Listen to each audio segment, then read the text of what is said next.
Imagine you're facing down a lion. Not in a zoo, not in a safari truck, but on foot, with nothing but a sharpened stick and your wits. Sounds insane, right? Well, for our ancient ancestors, this wasn't a nightmare scenario. It was a Tuesday. Today, we are diving deep into the past to uncover the incredible story of how early humans hunted the apex predator of their time, the lion, without any modern weapons. Let's set the scene. We are talking about a period stretching back tens of thousands, even hundreds of thousands of years ago. The lions our ancestors faced weren't just the African lions we know today.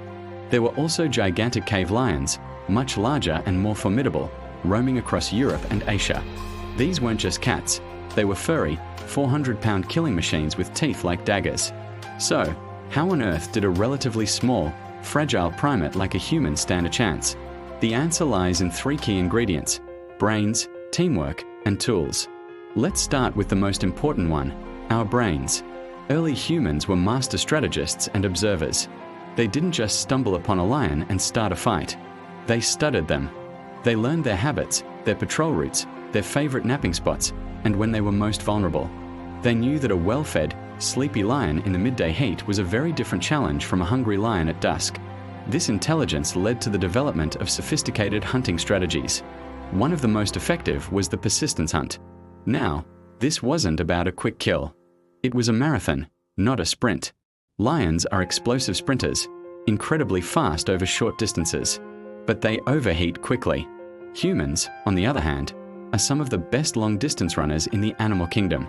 Our ability to sweat and cool our bodies down while on the move is a massive advantage.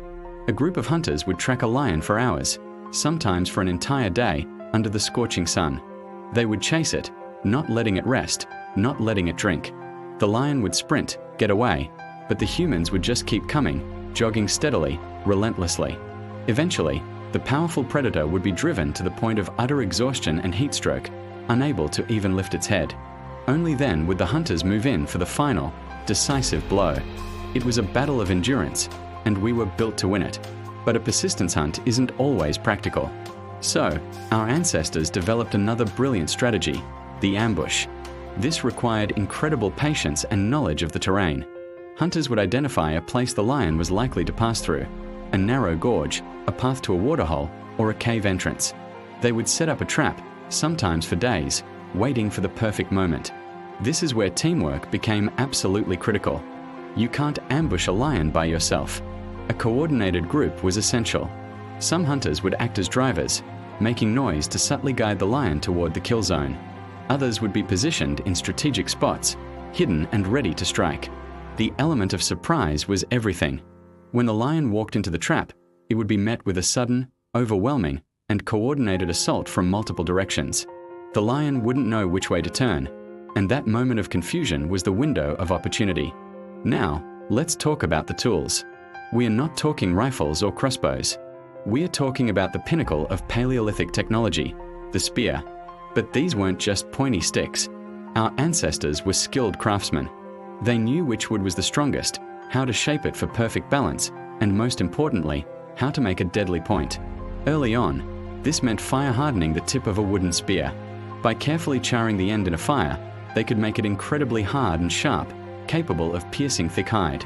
Later, they mastered the art of flint knapping, creating razor-sharp stone spearheads.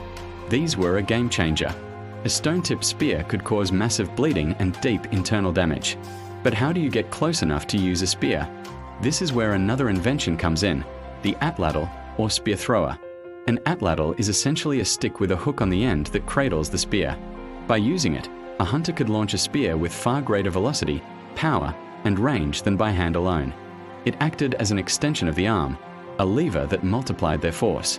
This meant they could strike from a safer distance, turning a close-quarters brawl into a ranged attack.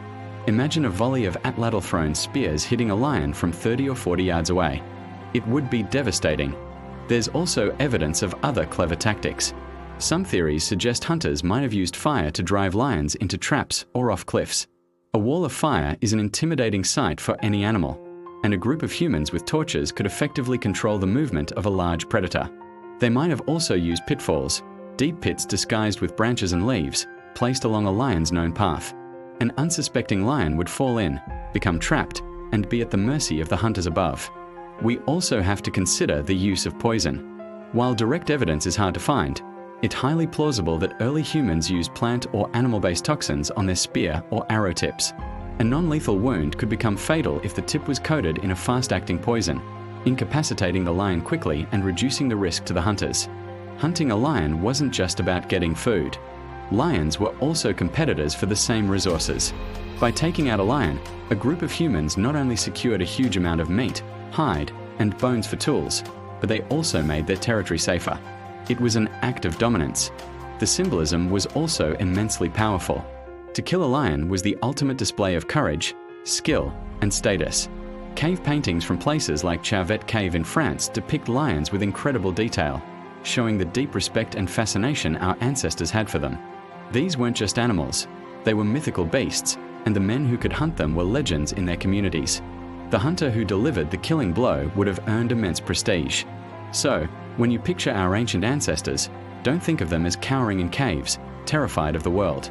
See them as they were, brilliant strategists, tireless athletes, and master engineers. They used their unique human advantages, intelligence to outthink, cooperation to outmaneuver, and technology to outgun the most powerful predators on the planet. They didn't just survive in a world of giants, they rose to the top of the food chain and claimed it as their own. The story of how we hunted lions is the story of how we became human. Thanks for watching. If you found this journey back in time as fascinating as I did, make sure to hit that like button and subscribe for more deep dives into our incredible past. See you in the next one.